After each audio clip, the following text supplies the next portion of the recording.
হযরত আলী রাদিয়াল্লাহু তাআলা চতুর্মুখী প্রতিভার অধিকারী ছিলেন। ইসলামের 4 খলিফার ভিতরে জুহুদের মধ্যে অন্যতম দুনিয়া বিমুখ একজন মানুষ যিনি ছিলেন হযরত আলী ইবনে আবি তালেব। ইমাম ইবনে কাসির আল বিদায়া ওয়ান নিহায়া কিতাবের ভিতরে উল্লেখ করেছে তিনি এত বেশি দুনিয়া থেকে তিনি বিমুখ ছিলেন। রাত্রে বেলা যখন হয়ে যেত হযরতে দিরার রাহমাতুল্লাহ আলাইহি বর্ণনা করেন যিনি হযরতে আলীর প্রতিবেশী ছিলেন, রাত্রে বেলা আমি মসজিদের ভিতরে গিয়ে দেখি আওয়াজ শুনতেছি, আমি মসজিদের মধ্যে উকি দিয়ে দেখি হযরতে আলী রাদিয়াল্লাহু তাআলা নিজে তার দাড়িগুলোর ভিতরে ধরে নিজের দাড়িগুলো নিজে ধরে নিজেই নিজেরে শাসন করতেছে। একটু জোরে বলা যাবে কি সুবহানাল্লাহ? নিজের দাড়ি নিজে ধরে বলতেছে, আলী তুমি খলিফা হয়ে গেছো, তোমার উপরে কেউ কথা বলতে পারবে না, এটা মনে করিও না। হযরতে আলী নিজের দাড়ি নিজে ধরে নিজেরে নিজে শুধরানোর চেষ্টা করছেন, শাসন করতেছে। কিতাবের ভিতরে এসেছে আল বিদায়া ওয়ান নিহায়া 8 নম্বর খণ্ডের ভিতরে হযরতে আলীর ফাজাইলের চ্যাপ্টার ইমাম ইবনে কাসির উল্লেখ করেছে কুফার বাজারে একবার গেলেন, একটা জামা তার পছন্দ হলো হযরত আলী রাদিয়াল্লাহু তাআলা, জামাটা অনেক সুন্দর, তার পছন্দ হলো। কুফার ব্যবসায়ীকে বললেন তুমি এটা কত হলে বিক্রি করবে? আমিরুল মুমিনিন এটা যদি 4 দিনারের কমে বিক্রি করি, 4 দিনারের কমে যদি আমি বিক্রি করি আমার লস হবে, 4 দিনার হলে আমি বিক্রি করব। আমি নিয়ত করেছি 3 দিনারের 3 টাকার উপরে, 3 দিনারের উপরে কখনো জামা ক্রয় করব না, 3 দিনারের বেশি হলে এটা আমার জন্য বিলাসিতা হবে। হযরত আলী বলে এটা আমার পক্ষে ক্রয় করা সম্ভব নয়।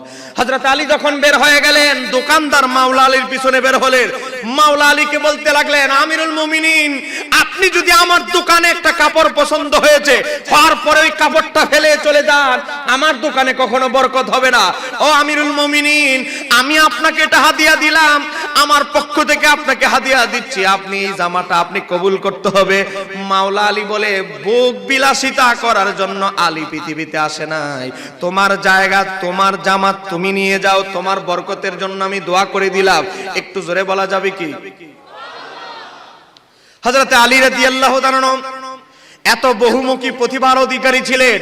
50টা বিদ্যায় হযরতে আলী রাদিয়াল্লাহু তাআলা ছিলেন, প্রত্যেক 50টার অধিক বিদ্যায় তিনি জ্ঞানী ছিলেন।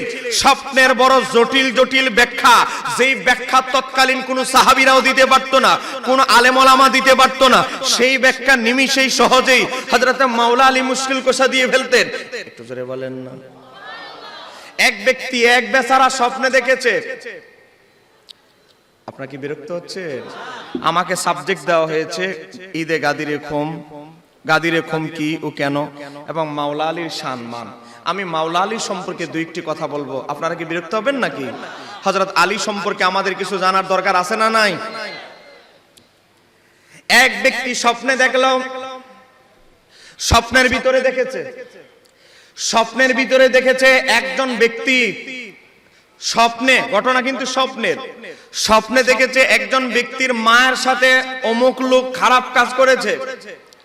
এই স্বপ্ন দেখার পর দিনের বেলা হযরত আলী রাদিয়াল্লাহু তাআলার কাছে আসলেন, ওই লোককে ধরে নিয়ে আসলেন, বলেন আমিরুল মুমিনিন আমি স্বপ্নে দেখেছি এই লোক আমার মায়ের সাথে খারাপ কাজ করেছে, এখন আমি এটার বিচার চাই। বলেন ঘটনা কি বাস্তব না স্বপ্নে? আপনারাও কি স্বপ্নের ভিতরে আছেন নাকি? বলেন ঘটনা কি জাগ্রত না স্বপ্নে? স্বপ্নে দেখেছি তার মায়ের সাথে আরেকজন লোক খারাপ কাজ করেছে। হযরত আলী রাদিয়াল্লাহু তাআলা বললেন তুমি কি বিচার চাও? হ্যাঁ আমি সুষ্ঠু বিচার চাই। হযরত আলী রাদিয়াল্লাহু তাআলা ওই লোককে এবং তার যে স্বপ্নে দেখেছে যেই লোককে, তাকে নিয়ে মাঠের মধ্যে রোদ্রে গেলেন। রোদ্রে যাওয়ার পর ওই ব্যক্তিকে রোদ্রের মধ্যে দাঁড়া করালেন, একটা বেত নিলেন যে বেত দিয়ে সালিশি কাজ হয়, জেনা ব্যভিচার বিভিন্ন বিচার করা হয়। বেত নিলেন, শাস্তির বেত নিলেন। বেত নেওয়ার পরে ওই লোককে বললেন তুমি দাঁড়াও। দাঁড়ানোর পরে রোদ্রের আলোয় দাঁড়ালো, প্রচন্ড রোদ্রের আলোয় দাঁড়ালো। ওই ব্যক্তির যে ছায়া পড়লো, ছায়ার উপরে 100টা বেত্রাঘাত করা হলো। বলেন কয়টা আঘাত করলো? কিসের উপরে? ছায়ার উপরে।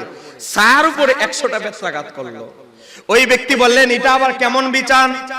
আপনি ছায়ার উপরে ছায়ারে মারলেন 100টা বেত্রাঘাত, তো অপরাধ করলে তো সে করেছে, আপনি ছায়ার উপরে 100 বেত্রাঘাত করলেন কেন?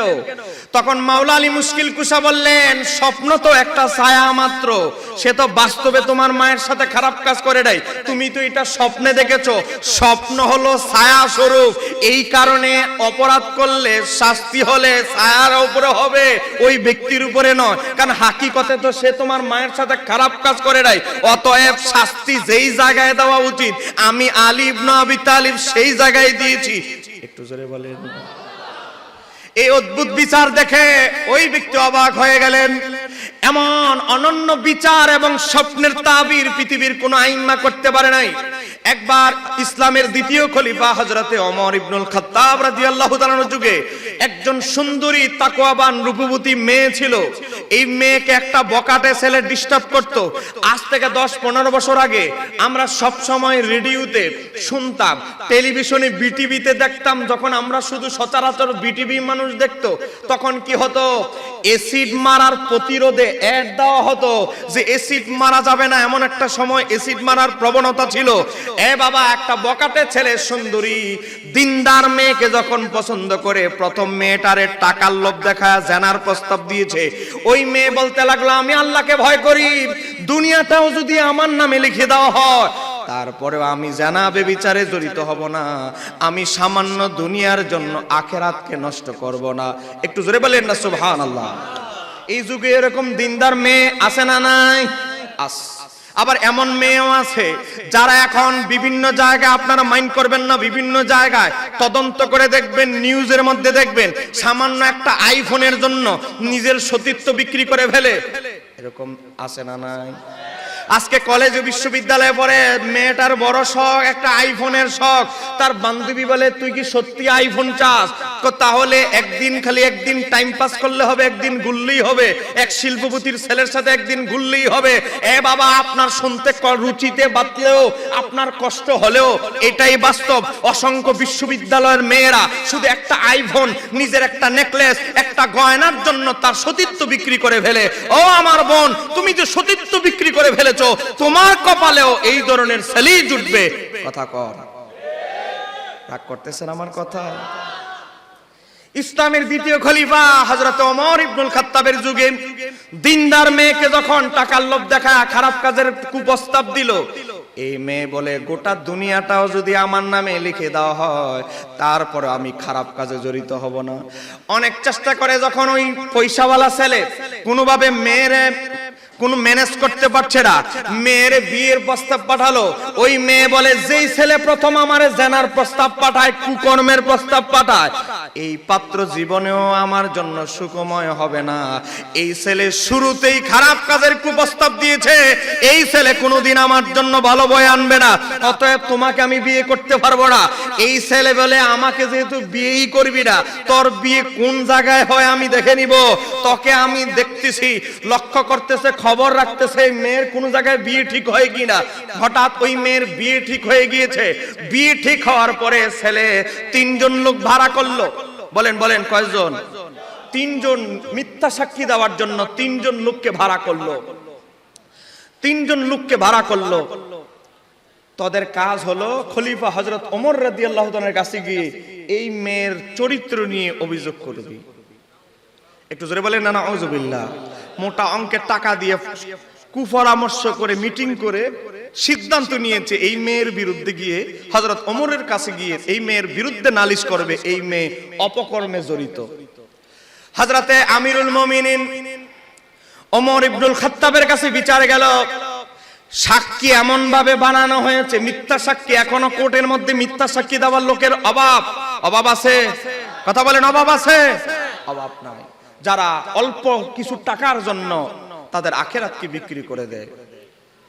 আমার বাবারা, ভাইয়েরা, হযরত ওমরের কাছে মিথ্যা সাক্ষীরা এমন ভাবে কসম টসম খেয়ে এমন ভাবে সাক্ষী দিল, মেয়ে তো মাইনকাসি ভাই আজকে গেল, মেয়ের পক্ষে কোনো সাক্ষী নাই, এমন ভাবে মাইনকাসি ভাই মেয়ে ফেললো। হযরত আমিরুল মুমিনিন ওমর ইবনুল খাত্তাব বলে, তোমার কি কোনো সাক্ষী আছে? বলে, আমার কোনো সাক্ষী নেই আমিরুল মুমিনিন, তবে আমি আল্লাহকে সাক্ষী রেখে বলছি আমি নির্দোষ। একটা বাজে ছেলে এটা পরিকল্পনা সাজিয়েছে। ও আমিরুল মুমিনিন, আপনি তদন্ত করেন। একটু মহাব্বতে পড়েন আল্লাহুম্মা সাল্লি সাইয়্যিদিনা মুহাম্মাদ ওয়া আলা আলি সাইয়্যিদিনা। দুলদুল গোরা কেন্দে বলে আমার কোন দোষ নাই, ইমাম হোসেন শহীদ হইল কারবালাতে পানি নাই। আল্লাহুম্মা মাশাআল্লাহ, এদিকে আওয়াজ কম হচ্ছে। মুহাম্মাদ ওয়া আলা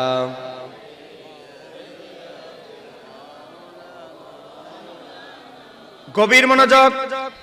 হযরতে আমিরুল মুমিনিন হযরত ওমর ইবনুল খাত্তাব বলেন, তোমার পক্ষে কোনো সাক্ষী আছে? এই মেয়ে এমন মাইনকা সিফায় মিথ্যা সাক্ষী বাজরা এমন ভাবে ভাসিয়েছে, মেয়ে পক্ষে কোনো সাক্ষী নেই। মেয়ে হযরত ওমর রাদিয়াল্লাহু তাআলা যখন সিদ্ধান্ত বের করবেন, জবান থেকে এমন একটা প্রস্তুতি নিচ্ছেন, রায় দিবে, এমন অবস্থায় মেয়ে বলতে লাগলো, ও আমিরুল মুমিনিন ওমর ইবনুল খাত্তাব, আপনি আল্লাহকে ভয় করেন, আপনি খলিফা হয়েছেন কি হয়েছে, আপনি যেমন আল্লাহর সৃষ্টি আমিও আল্লাহর সৃষ্টি, আপনি যেমন আল্লাহর ইবাদত করেন আমিও করি, আপনি যাচাই বাছাই করেন, আপনি একটু সময় নেন, এত দ্রুত গতিতে সিদ্ধান্ত দিয়েন না। আপনি যদি দ্রুত গতিতে সিদ্ধান্ত আমার বিরুদ্ধে, আমি নিরপরাধ নারী আমার বিরুদ্ধে দেন, আমি হাসরের ময়দানে বলবো, মাওলা তোমার প্রতিনিধি হিসেবে দুনিয়াতে ওমর আমার বিচার করেছিল, যাচাই বাছাই না করে সময় না নিয়ে রায় দিয়েছে। এই কথা যখন মেয়ে কসম দিয়ে এই কথা বলল, আল্লাহর ভয়ের কথা হযরত ওমরকে বললেন, হযরত ওমরের শরীরে কম্পন ধরে গেল। হযরত ওমর রাদিয়াল্লাহু তাআলা বললেন, ঠিক আছে তুমি অপেক্ষা করো। তিনি মনে মনে ভাবলেন, এত বড় একটা জটিল বিচার, এই বিচার থেকে আমারে কে সহযোগিতা করতে পারে, আমাকে এই বিচারটা কে সহজে করে দিতে পারে? তিনি ভাবলেন, আলী ছাড়া আমাকে এই জটিল বিপদ থেকে কেউ উদ্ধার করতে পারবে না। হযরতে আসলামকে পাঠিয়ে দিলেন, হযরতে ওমরের গোলাম হযরতে আসলাম, আসলাম যাও, চলে যাও, তুমি আলী ইবনে আবি তালেবকে ডেকে আনো। হযরতে আলী ইবনে আবি তালেব আসলেন, হযরতে আলী রাদিয়াল্লাহু তাআলাকে বললেন, ও আলী, আমি এক জটিল বিচারে আটকায় গিয়েছি, আমার দিল বলে, আমি ওমরের দিল বলে এই মেয়েটা নির্দোষ, তাকে ফাঁসানো হয়েছে, কিন্তু তার কাছে কোনো প্রমাণ নাই। এই জটিল বিচারটা তুমি আমাকে করে দিয়ে আমাকে তুমি ইহসান করো। হযরতে আলী ইবনে আবি তালেব, আমার নবী বলেছে, আমার উম্মতের ভিতরে, তিরমিজি শরীফের হাদিস, উম্মতের ভিতরে সবচেয়ে বড় কাজী হলেন আলী ইবনে আবি তালেব। একটু জোরে বলেন না সুবহানাল্লাহ। হযরতে আলী রাদিয়াল্লাহু তাআলা বললেন, ঠিক আছে আমি বিচার করে দিচ্ছি। হযরতে আলী রাদিয়াল্লাহু তাআলা বললেন, সাক্ষী কয়জন? তিনজন। তিনজনরে ডাকলেন। আমার তিনজন দরকার নাই, আমার দুইজনের সাক্ষী হলেই যথেষ্ট, অতএব তোমাদের তিনজন থেকে একজনকে মাইনাস করো। তো ঠিক আছে, আমরা দুইজন সাক্ষী দিব। এবার হযরতে আলী রাদিয়াল্লাহু তাআলা দুইজনকে রাখলেন, একজনকে বললেন, তুই দূরে যা, তোমার কাজ, তোমার সাথে আর কোনো কাজ নাই, বিদায় করে দিলেন। বাকি রইলেন কয়জন? আপনারা কি বুঝতে পারছেন ঘটনাটা? বাকি রইলেন দুইজন। হযরতে আলী রাদিয়াল্লাহু তাআলা বললেন, তোদের একজন ওই যে খেজুর গাছটা দেখা যায় ওখানে চলে যা, আরেকজন আমার কাছে থাক। একজনকে বললেন, আচ্ছা তুই যে এই মেয়েটাকে খারাপ কাজ করতে দেখেছিস, এটা অনুমানিক রাতের কয়টা বাজে? রাতের 1টার পর হবে। আচ্ছা 1টার পর, ঠিক আছে। আচ্ছা তুই যে মেয়ের খারাপ কাজ অবস্থায় দেখেছিস, তখন মেয়ের পরনে কি রঙের কাপড় ছিল? সাদা। সাদা। আচ্ছা ঠিক আছে, তুই ওই যে একটা খেজুর গাছ দেখা যায় ওখানে চলে যা। এবার দ্বিতীয় যে সাক্ষীদাতা তাকে ডাকলেন, আচ্ছা বল, তুই যে মেয়েকে খারাপ কাজ করতে দেখেছিস, এটা রাতের কয়টা বাজে? কয়টা? 12টার পর। আচ্ছা, তো মেয়ের যে পরনে অবস্থায় কি কাপড় পাওয়া গিয়েছিল তোরা দেখেছিলি? লাল কাপড়। একজনে বলল সাদা কাপড়, আরেকজনে বলল কি কাপড়? তাহলে দুইজনের সাক্ষীর মধ্যে কি কোনো মিল আছে? বলেন দুইজনের টাইমের মধ্যে কি কোনো মিল আছে? হযরতে আলী ইবনে আবি তালেব বললেন, ঠিক আছে তুই ওই খেজুরের গাছে যা, খেজুরের গাছের কাছে চলে যা, তোর সাথে আর কোনো কাজ নাই। হযরতে আলী ইবনে আবি তালেব হযরত ওমরকে ডেকে বললেন, তাদের দুইজনের সাক্ষীর সাথে কোনো মিল নাই, দুইজনের কথাবার্তার সাথে কোনো মিল নেই। অতএব তারা দুইজন বারাতিয়া সাক্ষী, এতে কোনো সন্দেহ নাই। বাকি কাজটা আপনি করে ফেলেন। আমি কি করব? হযরত ওমর, আপনি দুইজনকে খেজুর গাছে বাইন্দা আপনার হাতের লাঠি দিয়া ফাঁসার মধ্যে কিছু দেন, তাহলে বের হবে তাদের দুইজনকে কে ভাড়া করেছে। হযরত ওমর বলে, এই কাজের জন্য মাশাআল্লাহ আমি স্পেশালিস্ট, কোনো অসুবিধা নাই, মাইর দিতে হবে এটার জন্য তো আমি আছি। হযরত ওমর দুইজনকে খেজুর গাছে বেঁধে এমন মার দিলেন, বলেন বল। হযরত আলী সব ফয়সালা করে দিয়ে গেছে, তোরা ভাড়াটিয়া, এখন আমার জানার দরকার তোদেরকে কে ভাড়া করেছে। হযরত আলী যখন এই পদ্ধতি শিখিয়ে দিলেন, হযরত ওমর সব কিছু উদ্ধার করলেন। হযরত ওমর নামাজের পর হাত উঠিয়ে বললেন, মাওলা, আজকে এক সতী নারীর বিরুদ্ধে আমি রায় দিতে গিয়েছিলাম, তার কাছে প্রমাণ না থাকার পরেও সতী নারীর বিরুদ্ধে আমি গিয়ে রায় দিতে যাচ্ছিলাম। এমত অবস্থায় আলী আমাকে একজন নিরপরাধ মেয়ের বিরুদ্ধে রায় দেওয়া থেকে বাঁচিয়েছে। আলী যদি আজকে আমাকে এই নিরপরাধ মেয়ের বিচার কার্যে সহযোগিতা না করত, হাসরের ময়দানে আমি ওমর ধ্বংস হয়ে যেতাম, তোমার দরবারে প্রশ্নবিদ্ধ হতাম। আমি আলী আমাকে এই সহযোগিতা করার কারণে আলীর আমি শুকরিয়া আদায় করছি। আর একটু জোরে বলা যাবে কি সুবহানাল্লাহ। কিতাবের ভিতরে এসেছে, ইমাম ইবনে হাজার হাইতামি মক্কি বলে, এরকম 20টা বিচার, জোরে বলেন কয়টা? আর একটু জোরে বলেন। এরকম 20টা বিচারের ক্ষেত্রে জটিল জটিল বিচার, সময় আমার কম, যেহেতু 10টা 8 বেজে গেছে, সময় খুব কম।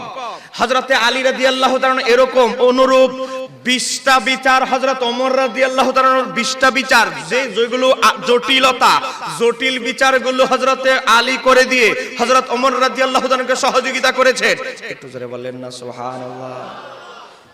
আমার বাবারা, ভাইয়েরা, হযরতে শের খোদা মাওলা আলী মুশকিল কুশা, তিনি এমন একজন ব্যক্তি, হযরতে খাতুনে জান্নাতকে বিয়ের প্রস্তাব দিয়েছিলেন আরবের অনেক ধনাঢ্য ব্যক্তি। আমার আল্লাহ জিবরাইল আলাইহিস সালামকে পাঠালেন, কিতাবের নাম আত-তাবাকাতুল কুবরা। হযরতে কারদুস রাদিয়াল্লাহু তাআলা বর্ণনা করেছেন, আমার আল্লাহ সঙ্গে সঙ্গে জিবরাইল আলাইহিস সালামকে পাঠালেন। হযরতে আবু বকর হযরতে খাতুনে জান্নাতকে বিয়ের প্রস্তাব দিবেন, রাস্তায় আছে। হযরতে ওমর বিয়ের প্রস্তাব দিবেন, রাস্তায় আছে। আরো অনেকে বিয়ে দিবেন ভাবতেছে, রাস্তায় আছে, এখনো আসতে পারে নাই। আমার আল্লাহ জিবরাইল আলাইহিস সালামকে পাঠায়া দিলেন, জিবরাইল, তুমি আমার হাবিবকে জানায়া দাও, খাতুনে জান্নাতের জন্য আমি মাওলা, আমি আল্লাহ বাছাই করেছি হযরতে মাওলা আলীকে। আর একটু জোরে বলা যাবে কি সুবহানাল্লাহ। নাসাই শরীফ একটা হাদিস এসেছে, তবে হাদিসটা জয়ীফ, দুর্বল।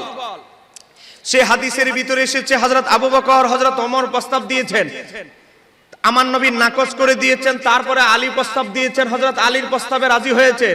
এই হাদিস সহি নয়। তখন কেন? এই হাদিসের ভিতরে একটা রাবি আছে, হুসাইন ইবনে ওয়াকিদ, সে হলো সাহাবীদের নামে মিথ্যা হাদিস বর্ণনা করত। হযরত আবু বকর ওমরের সম্মান ছোট করার জন্য আর অনেক সাহাবী হযরত আমির মুয়াবিয়ার নামে হাদিস বর্ণনা করেছে যে হযরত আমির মুয়াবিয়া রাদিয়াল্লাহু তাআলা নাকি মদ পান করতেন। জোরে বলেন নাউজুবিল্লাহ। এই হুসাইন ইবনে ওয়াকিদ একটা হাদিস বর্ণনা করেছে যে হযরত আবু বকর হযরত ওমর প্রস্তাব প্রথম দিয়েছিল, আল্লাহর হাবিব বলেছেন আমার মেয়ে তো এখনো ছোট। নাস্তিকরা এই দলিলটা দেয়। কিছুদিন আগে, প্রায় 6 মাস আগে, নাস্তিকদের সাথে এক আহলে হাদিসের আলেমের বাহাস হয়েছিল। সেখানে নাস্তিকদের একজন আলেম, নাস্তিকদের আলেম মানে নাস্তিকদের পণ্ডিত, নাম হলো আসাদ নূর, ব্লগার। সে বলেছিল, এই হাদিসটা দলিল দিয়েছিল যে নবী মুহাম্মদ হলো মিথ্যাবাদী। জোরে বলে নাউজুবিল্লাহ। কয় কিভাবে? নাসাই শরীফের হাদিসে এসেছে, আবু বকর ওমর যখন তার মেয়েকে বিয়ের প্রস্তাব দিল, তখন বলল আমার মেয়ে এখনো ছোট। আলী যখন প্রস্তাব দিল, প্রস্তাবে রাজি হয়ে গেল। তার মানে তিনি তো মিথ্যা বললেন। আবু বকর ওমর বিয়ে করলে ছোট, আলী বিয়ে করলে ঠিক আছে। এক মুখে দুই রকম কথা নবী বললেন। জোরে বলেন না নাউজুবিল্লাহ।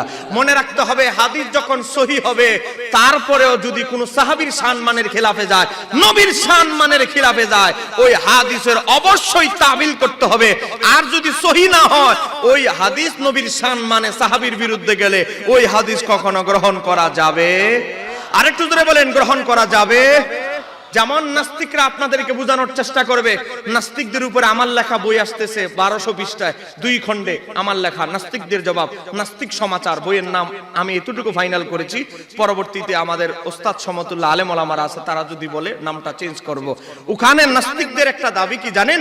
নাস্তিকদের দাবি হলো মুহাম্মদ সাল্লাল্লাহু আলাইহি সাল্লাম নিজে যা ফতোয়া দিতেন তার বিরুদ্ধে নিজেই আমল করতেন, মানে স্ববিরোধী কাজ করতেন। কয় কেমন? কয় মুহাম্মদ সাল্লাল্লাহু আলাইহি সাল্লাম বলেছেন প্রসিদ্ধ হাদিস কিবলামুখী হয়ে পেশাব পায়খানা করো না। কয় তিরমিজির হাদিসে এসেছে তিনি নিজেই কিবলামুখী হয়ে পেশাব পায়খানা করেছেন। জোরে বলেন নাউজুবিল্লাহ। অথচ সে জানে না ইমাম তিরমিজি হাদিস বর্ণনা করে বলেছে হাদিসটা গরীব, মুহাদ্দিসরা বলেছে হাদিসটা অত্যন্ত দুর্বল। দুর্বল হাদিস দিয়ে নবীর সম্মানে আঘাত করবা, এই সুযোগ নাস্তিকদেরকে দেওয়া হবে। এরকম আরো কিছু বর্ণনা আছে, ওই যে পেশাব পায়খানার ব্যাপারে যে আল্লাহর হাবিব দাঁড়ায় পেশাব, বিভিন্ন বর্ণনা আছে, এগুলোর সবগুলোর উপরে ইতিহাস আছে, ব্যাখ্যা আছে, কিন্তু নাস্তিকরা তো সনদ বিশ্লেষণ, মুহাদ্দিসদের ব্যাখ্যা বিশ্লেষণ তারা গ্রহণ করে না, তারা বাহ্যিক হাদিসগুলো তুলে ধরে আমাদের বিশ্ববিদ্যালয়ের ছেলেদেরকে নাস্তিকতার দিকে নিয়ে যাচ্ছে। আমার বাবারা ভাইরা, ওয়াহাবি আহলে হাদিস থেকে যেমন বেঁচে থাকতে হবে, তদ্রুপ নাস্তিক ফিতনা বড় বড় কলেজ বিশ্ববিদ্যালয়, বইয়ের থেকে শুরু করে শাহজালাল বিজ্ঞান ও প্রযুক্তি বিশ্ববিদ্যালয় থেকে শুরু করে বড় বড় বিশ্ববিদ্যালয়ের অধ্যাপক, বড় বড় অধ্যাপক সেজে বসে আছে, কিন্তু চিন্তাধারা হলো নাস্তিকবাদ। এই নাস্তিকরা আমাদের কলেজ বিশ্ববিদ্যালয়ের ছেলেদের ঈমান আকীদা নষ্ট করার চেষ্টা করছে। অতএব তাদের ব্যাপারেও আমাদের সজাগ থাকতে হবে। কথা বলেন না কেন? ঠিক কিনা? এবার আসেন, আল্লাহর হাবিব সাল্লাল্লাহু আলাইহি সাল্লাম হযরতে আলী রাদিয়াল্লাহু তাআলাকে অনেক মর্যাদা দিয়েছেন আল্লাহ এবং তার রাসূল। আমার নবী একবার হযরতে আলী ইবনে আবি তালিবের দিকে তাকায় বলে, আলী, সহিহ মুসলিম শরীফের হাদিস, হাদিসের সাহাবী বর্ণনাকারী সাদ ইবনে আবি ওয়াক্কাস রাদিয়াল্লাহু তাআলা আমার নবী বলে, ও আলী, তুমি কি এতে সন্তুষ্ট নও? ও আলী, আমার কাছে তোমার মর্যাদা, আমার কাছে তোমার মর্যাদা হচ্ছে মুসা আলাইহিস সালামের ভাই হারুন আলাইহিস সালামের মতো। একটু জোরে বলেন না, আর একটু জোরে বলেন না সুবহানাল্লাহ। তার মানে আমার আল্লাহর দরবারে মুসা আলাইহিস সালাম হাত তুলে বলেছিলেন, হারুন আলাইহিস সালাম ছিলেন মুসা আলাইহিস সালামের বড়। মুসা আলাইহিস সালাম আল্লাহর দরবারে বলেছিলেন, মাওলা, আমার ভাই হারুনকে তুমি আমার সহযোগী বানিয়ে দাও। আমার আল্লাহ হারুন আলাইহিস সালামকে নবী বানিয়ে দিয়েছেন, নবী বানিয়ে মুসা আলাইহিস সালামের পাশে থাকার জন্য সাহায্যকারী বানিয়ে দিয়েছেন। তো আমার নবী বলে, আলী, তুমি কি এতে সন্তুষ্ট নও? আমার কাছে তোমার মর্যাদা মুসা আলাইহিস সালামের কাছে তার ভাই হারুন আলাইহিস সালামের যেরূপ মর্যাদা, আমার কাছে তোমার মর্যাদা তদ্রূপ। মুসা আলাইহিস সালামকে যেভাবে তার ভাই সহযোগিতা করেছে, তুমিও দিনের ব্যাপারে তুমি আমারে সাহায্য করবে। আল্লাহ তোমাকে আমার দিনের ব্যাপারে সাহায্যকারী বানিয়েছে। একটু জোরে বলা যাবে কি সুবহানাল্লাহ? তুমি এত কি সন্তুষ্ট নও? হযরত আলী রাদিয়াল্লাহু তাআলা মুস্কি হাসি দিলেন। খায়বারের যুদ্ধ হবে। বলেন বলেন, কি যুদ্ধ? একটু বাম দিকে আওয়াজ কম হচ্ছে, জোরে বলেন, কিসের যুদ্ধ? খায়বারের যুদ্ধ হবে। আমার নবী ইশারের নামাজের সালাম ফিরায় আমার নবী বলতে লাগলেন, মুত্তাফাকুন আলাইহি হাদিস, 17 জন সাহাবী হাদিসটি বর্ণনা করেছে। ও বাবা, বুখারী মুসলিম সহ সমস্ত হাদিসের কিতাবের ভিতরে এই হাদিস এসেছে। আমার নবী ইশারের নামাজের সালাম ফিরিয়ে আমার নবী বলতে লাগলেন, আগামীকাল খায়বারের যুদ্ধে আমরা রওনা দিব। আগামীকাল যেই মুসলমান বীরের হাতে, সেনাপতির হাতে মুসলমানদের পতাকা দেওয়া হবে, তার হাতে রয়েছে খায়বারের বিজয়। যুদ্ধ এখনো হয় নাই, আমার নবী বিজয় ঘোষণা করে দিয়েছে। তা এখন আপনারা বলেন, আমার নবী গায়েব, জানে কি জানে না? আর একটু আসতে বলেন, জানে কি জানে না? যুদ্ধ শুরুই হয় নাই, আমার নবী বলে, আগামীকাল আমি এমন এক ব্যক্তির হাতে পতাকা দিব যার হাতে খায়বারের বিজয় লেখা রয়েছে। একটু জোরে বলেন না আল্লাহু আকবার। এখন আগামীকাল সকালবেলা পতাকা দিবে। হযরত আবু বকর অপেক্ষায় আছে, হযরতে সাদ ইবনে আবি ওয়াক্কাস, খালিদ ইবনে ওয়ালিদ, হযরত ওমর, কত সাহাবী অপেক্ষায় আছে আগামীকাল কার হাতে জানি পতাকা দেয়। আবার আমার নবী শর্ত দিয়েছে, এমন ব্যক্তির হাতে পতাকা দিব যে আল্লাহ এবং তার রাসূলকে অনেক বেশি ভালোবাসে। একটু জোরে বলেন না সুবহানাল্লাহ।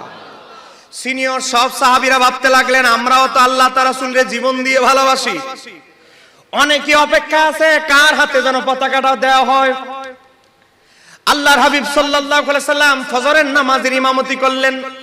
আমার নবী ফজরের নামাজের ইমামতি করার পর সালাম ফিরাইলেন, আসসালামু আলাইকুম ওয়া রাহমাতুল্লাহ, আসসালামু আলাইকুম ওয়া রাহমাতুল্লাহ। সালাম ফিরানোর পরে আমার নবী তাসবিহ পড়তেছেন আর উকি ঝুঁকি মারতেছেন। সাহাবীরা বুঝে ফেলেছে যার হাতে আমার নবী পতাকা দিবে তিনি মসজিদে নববতী অনুপস্থিত। উপস্থিত যদি হতো আমার নবী ঘোষণা দিতেন, আর উপস্থিত নাই তার কারণ হলো আমার নবী গোটা মসজিদ নববীর মাঝে উকি দিতেছেন, উকি ঝুঁকি দিয়ে দেখতেছেন যারে তিনি পতাকা দিবেন তারে খুঁজতেছেন। অতএব আমার নবী কিছুক্ষণ উকি ঝুঁকি মারার পর দেখে আলী যখন নাই, আমার নবী কি করলেন, একটু পরে আমার নবী বললেন, আমার আলী কোথায়, আমার আলী কোথায়, আমার আলী কোথায়? আমার বাবারা ভাইরা সাহাবীরা বুঝে গেলেন আমার নবী খায়বারের যুদ্ধের সেনাপতি নিয়োগ করেছেন আলী ইবনে আবি তালিবকে।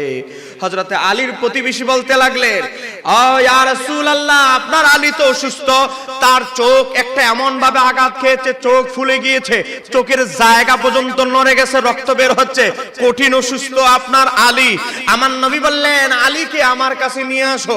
আমার নবীর কয়েকজন সাহাবী গেলেন, হযরতে আলীকে ধরে আমার নবীর কাছে নিয়ে আসলেন। আমার নবী থুতু মোবারক নিলেন, লালা মোবারক, আমার নবী থুতু মোবারক লালা মোবারক নিয়ে আমার নবী হযরতে আলীর চক্ষু মোবারকে লাগিয়ে দিলেন, মালিশ করে দিলেন। আল্লামা মোল্লা আলী কারী মিরকাতুল মাফাতির মোল্লা আলী কারী মিশকাতের ব্যাখ্যা গ্রন্থ মিরকাতুল মাফাতির মধ্যে এই হাদিসের ব্যাখ্যায় বলে, হযরতে আলী আল্লাহর কসম কে বলেছে, আমার যেই চোখ নড়ে চড়ে গিয়েছিল, সূক্ষ্ম রোগ হলো চোখ, বাবা চোখের ডাক্তার, চোখের চিকিৎসা সাধারণ কোনো 8-10টা ডাক্তার করতে পারবে না। চোখের অপারেশন করতে হলে অবশ্যই তার বড় ধরনের অভিজ্ঞতা থাকতে হবে। এই কথা বলেন না কেন, ঠিক কি না? আমার নবী বলে যুদ্ধে যাওয়ার সময় হয়ে গেছে, আর ডাক্তারের কাছে যাবে আলী, তারপরে চিকিৎসা করবে, ডাক্তার বলবে 1 মাস রেস্টে থাকতে হবে, তারপরে যুদ্ধ হবে, এটা তো হবে না। আমার নবী লালা বের করলেন মুখ থেকে, লালা বের করে হযরতে আলীর চোখের মাঝে মালিশ করে দিলেন। হযরতে আলী বলে, ওয়াল্লাহি, আল্লাহর কসম, আমি আলীর যে চোখটা সুস্থ ছিল, আমার নবীর লালা মোবারক লাগায় আমার নবী আমার ট্রিটমেন্ট করে দেওয়ার পর থেকে আমি আলী আমার সুস্থ চোখের চেয়ে অসুস্থ চোখে আমি 70 গুণ বেশি দেখতাম। আর একটু জোরে বলেন না। আমার নবী লালা লাগায়া হযরত আলীর চক্ষু পূর্ণ সুস্থ করে আমার নবী পতাকা দিয়ে দিলেন, মুসলমানদের বিজয়ের পতাকা, কালেমার পতাকা। আলী যাও, খায়বারের যুদ্ধের প্রতিনিধিত্ব করো, খায়বারের যুদ্ধের বিজয় ছিনিয়ে নিয়ে আসো। আমার নবীর লালা মোবারক লাগিয়ে দিয়েছে, দোয়া করে দিয়েছে। হযরতে আলী সেই খায়বারের বিজয় ছিনিয়ে নিয়ে এসেছিলেন। খায়বারের যুদ্ধের সেনানায়ক ছিলেন হযরতে আলী ইবনে আবি তালিব। একটু জোরে বলা যাবে কি সুবহানাল্লাহ?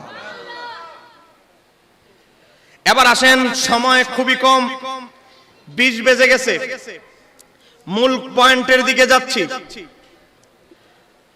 এবার আসেন যে মূল পয়েন্টের দিকে যাচ্ছি, আমার নবীর বিদায় হজ হলো। বলেন আমার নবীর কি হজ? আর একটু জোরে বলেন না, কি হজ?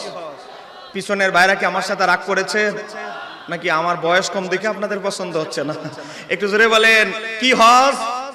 বিদায় হজ। বিদায় হজের ভিতরে আমার নবী ইম্পর্টেন্ট গুরুত্বপূর্ণ কিছু নসিহত করেছেন, বাছাই করা। আমার নবী বিদায় হজের ভাষণে ইম্পর্টেন্ট নসিহত করতে গিয়ে একটা নসিহত করছেন আমার নবী।